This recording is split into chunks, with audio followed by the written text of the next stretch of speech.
નજીકની વાડીમાં એક વડલો હતો. બિલે આ વડલા પર ચડ્યો, એની ડાળી પર પગ ભરાવ્યા ને પછી પોતે શરીર નીચે લટકાવીને હિંચકા ખાવા લાગ્યો.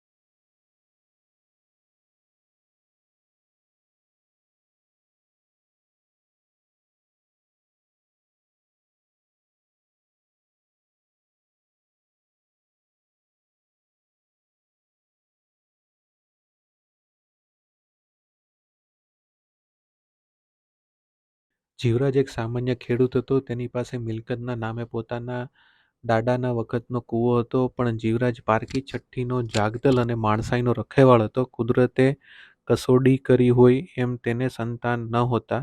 વખત જતાં જતાં જીવરાજ પોતાના ઠોર ઠાકરને જ સંતાન સમજવા લાગ્યો અને ઠોરને પેટના જણિયાની જેમ સાચવવા લાગ્યો.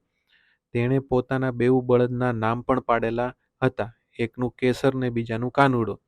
જીવરાજ દરરોજ બળદને નવડાવતો, ખવડાવતો ને એમને જાત જાતના શણગાર પર કરતો.